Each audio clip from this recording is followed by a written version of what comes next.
Hello guys, welcome back to my channel. I'm Lauren Drain. I'm doing a follow-up to a video I did on cholestasis. I was very positive that I had it, but at that time I hadn't been tested or my results hadn't come back. So this is the follow-up to that to tell you what's been going on. So I was positively diagnosed with cholestasis of pregnancy at 33 weeks pregnant. I am now 35 weeks pregnant. The criteria for diagnosing goes based upon symptoms. I was really itchy throughout my pregnancy, and it's just started to ramp up these last couple weeks to the point that I could not cure it no matter what. I was having itchiness in the strangest of spots: face, scalp, ears, nose, lips, palms of my hands, bottom of my feet. Not able to be relieved by anything. I could not take Benadryl, wouldn't help, cortisone wouldn't help, lotions, creams, oils, oatmeal baths, everything you could think of to try and relieve it. I'm a nurse, so obviously I did everything medicine-wise that was healthy for me to take during pregnancy. Benadryl, 1 or 2 didn't help at all, and it was keeping me up at night, keeping my husband up at night. So I knew something was wrong, so I went in and got checked out. So if you want to watch that part video, it gives you all the descriptions of what was going on with me and what research I had done and why I was so concerned. So I went into my OB and got checked. My bile acids came back at 10, and the positive diagnosis is to have a bile acid greater than or equal to 10 on the pregnancy scale. People can have cholestasis not in pregnancy. It is a liver condition where you're having difficulty breaking down fats, bile acids build up in the blood, it becomes toxic. So it's a liver condition. It often happens in pregnancy. It's very rare, or it's becoming more diagnosed, but it's been previously rare for women to develop this condition, but it's affected by your hormones. So progesterone and estrogen and things are messing up your body's ability to break down these fats, and they build up bile acids in the blood. It becomes really toxic to yourself, and it becomes very toxic to baby. And the presenting symptom, the chief symptom that everyone complains about, is this extreme severe itchiness, to the point that some people, and I'm even itching right now thinking about it, will itch their skin raw. Like they will start bleeding and scabbing and even scarring from how bad their itching is. And it's completely intolerable. It's an insane severe itch that you cannot cure. You can't sleep through. It'll wake you up in the middle of the night. It drives you crazy. It leads people to become anxious and depressed.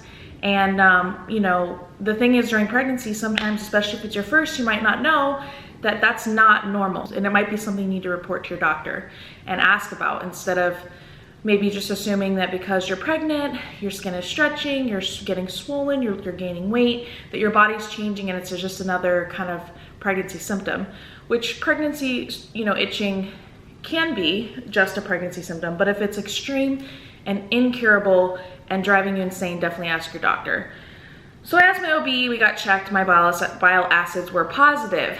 Now, there are 2 different scales. There is a scale for regular cholestasis. Like I said, if you're not pregnant, you could still have it. It's 0 to 19 is a normal bile acid range. Anything above 19 is positive and high, and would be a positive diagnosis for cholestasis. Well, in pregnancy, there's a smaller scale.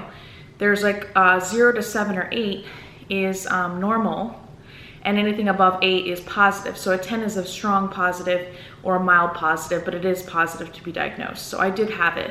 Now, the interesting thing is, when I went to go get checked, you know, I follow a very strict diet. I am very much aware of my health. I'm a nurse, I'm a fitness enthusiast, I'm obsessed with health, nutrition, staying in shape, getting in shape. And so for me, I've always been very mindful of my diet, what goes in my body, what ingredients I'm putting in, what diet I'm following. When I was aware that I might have this, even before I got my results back, I changed my diet. I wanted to make sure that I wasn't building up toxicity for my baby. It was very scary because this condition is serious and it can lead to fetal demise. So the baby cannot process elevated bile acids. The mother is not removing the bile acids from her body either efficiently. So it builds up toxic in the blood, and that's one of the reasons there's such extreme itchiness. The body just has built up the toxicity. Over time, this toxicity can be dangerous for the baby. It can lead to respiratory distress in the baby. When the baby becomes distressed in the womb, he or she can you know, have their first bowel movement in the womb, and then when they're practicing their breathing with the amniotic fluid, they can actually inhale the meconium or the stool and have respiratory distress. Which obviously can lead to fetal demise. The baby will not be able to recover from that. It'll be a sudden death, and it will be a miscarriage or stillbirth situation. There's also, it can build up toxicity and cause the baby's heart to become in distress and stop. So there's a couple different ways it can affect the baby negatively, but there is no cure to prevent the baby from getting the toxic buildup. There are some treatments.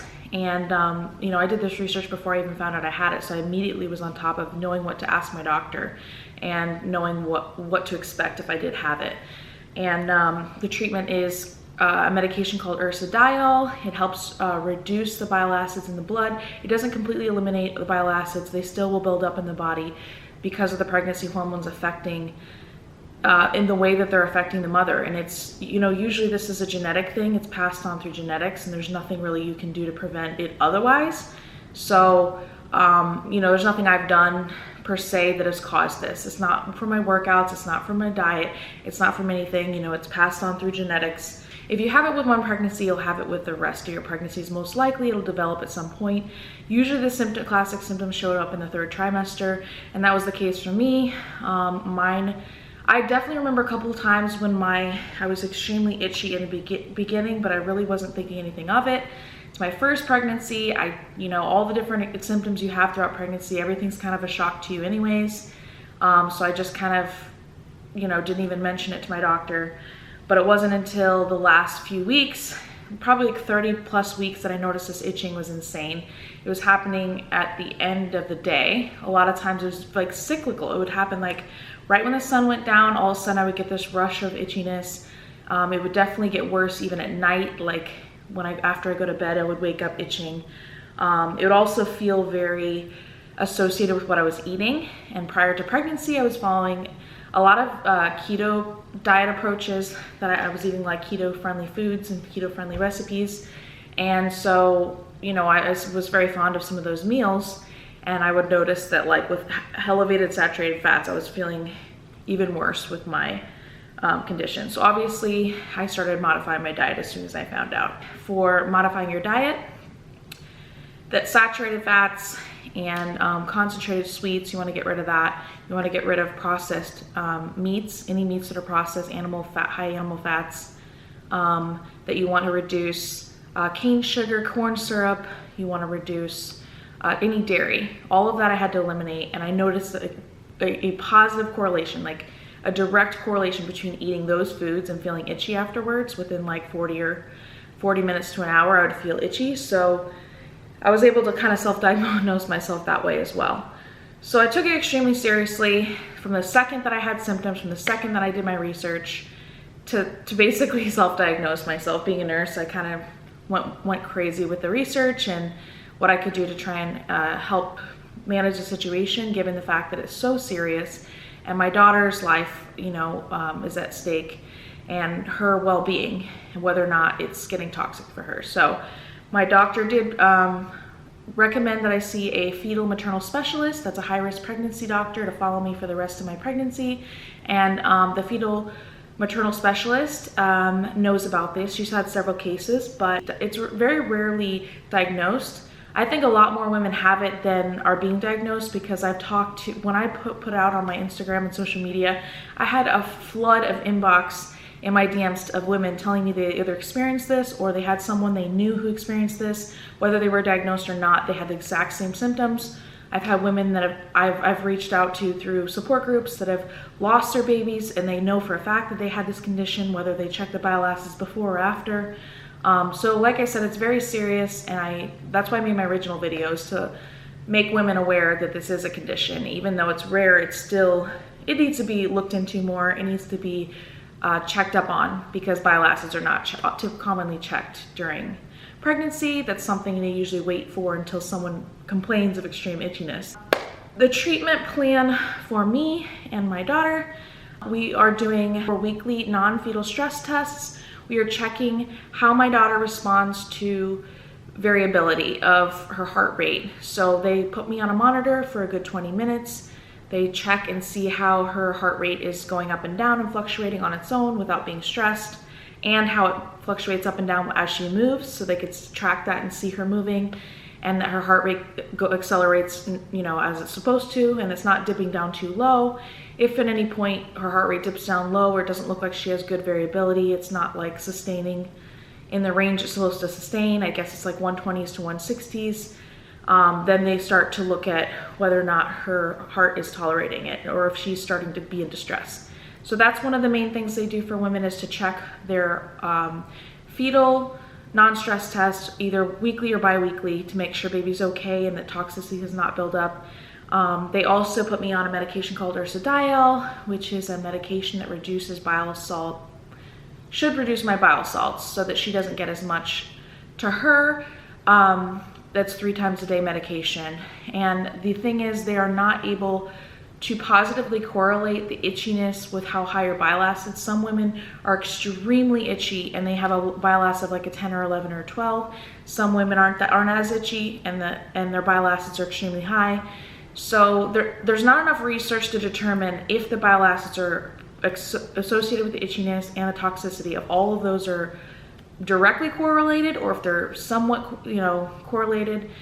So they do their best just to reduce bile acids as the main lab that they're checking, but they're not even sure if that's preventing the baby from getting toxicity buildup, or if it's just reducing the overall bile acids in the blood, because they're still typically elevated. So because they are not able to prevent fetal demise by the medication alone, the treatment is to induce early.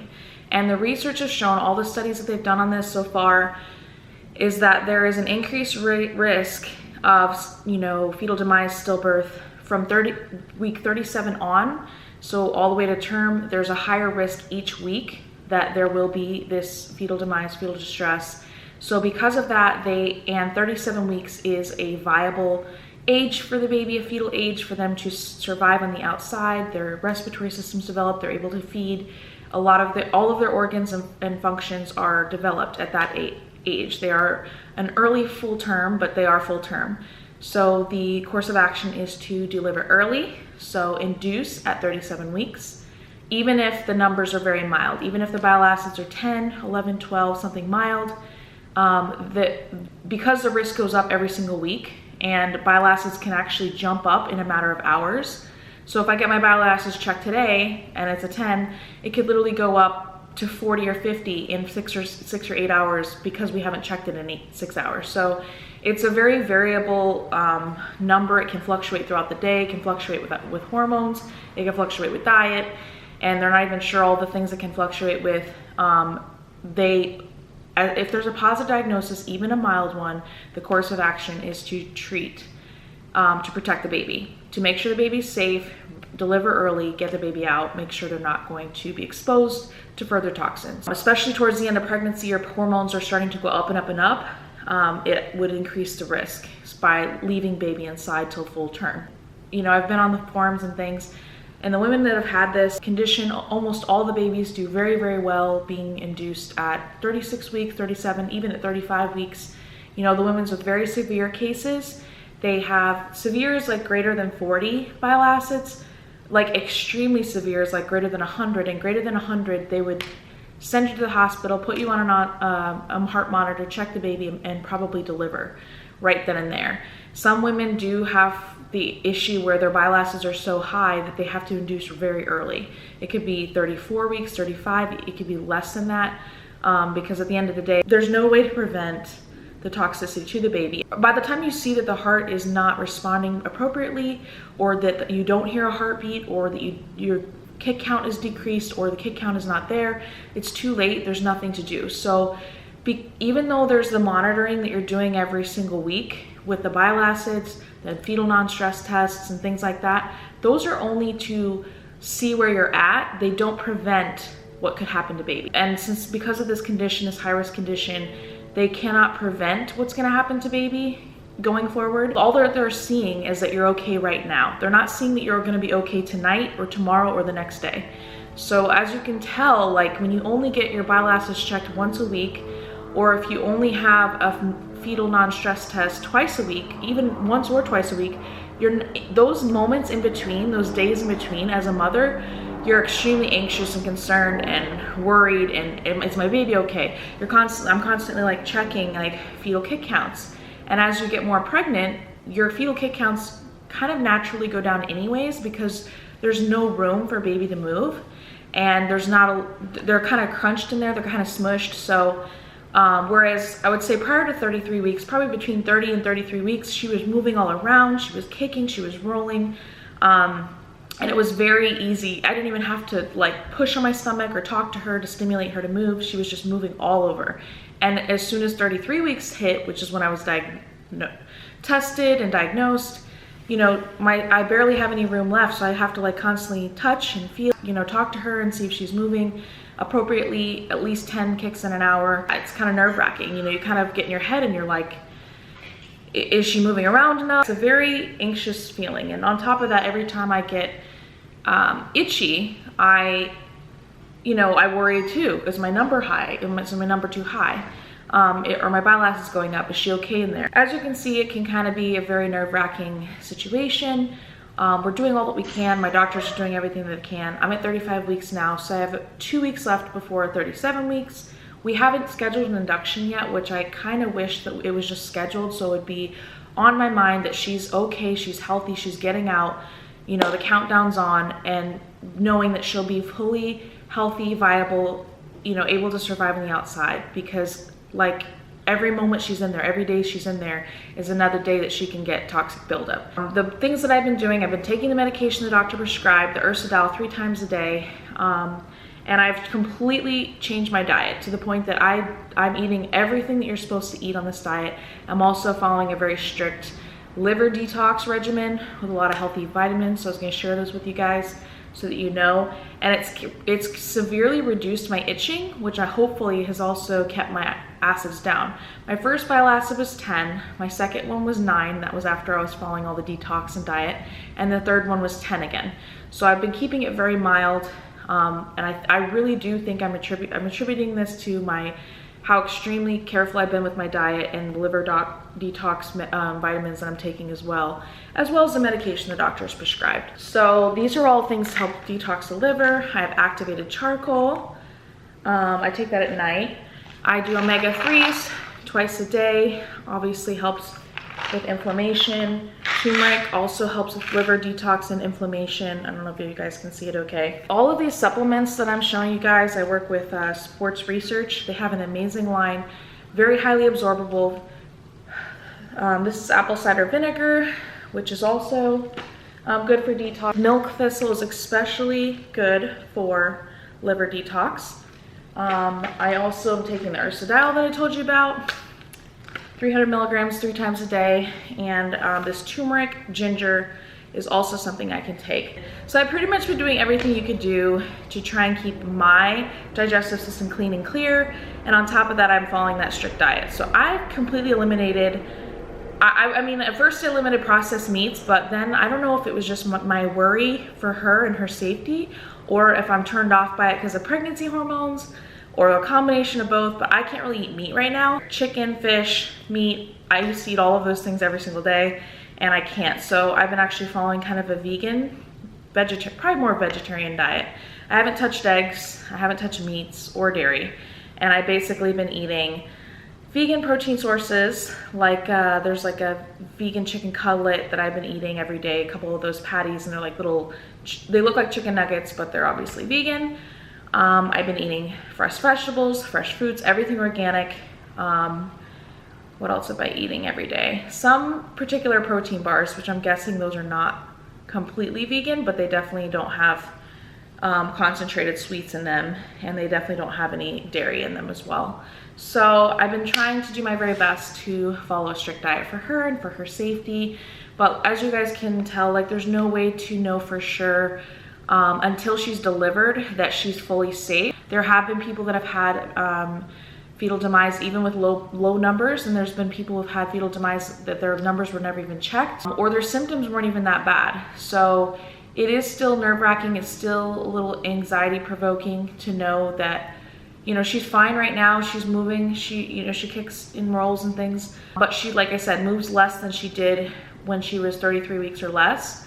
So it's still very nerve-wracking for me because I'm constantly like trying to check her. Whenever I'm a little nervous, I don't know if I showed you guys this in the video, I have this Angel Sounds fetal Doppler that I can listen to her heartbeat and hear her hiccuping and hear her moving around in there. So that's very comforting for me to have at home. I try not to obsess and check too often, so maybe like once every couple days or once every day if I'm nervous. But yeah, so making sure the fetal kick counts are at least 10 when you go to lay down in an hour. I usually tend to feel her or hiccuping at the end of the day, so that's pretty comforting. And yeah, just keeping up with my doctor. So I hope you guys enjoyed my update. I appreciate all the well wishes and the prayers and thoughts everybody's been sending me to make sure me and Ari are okay.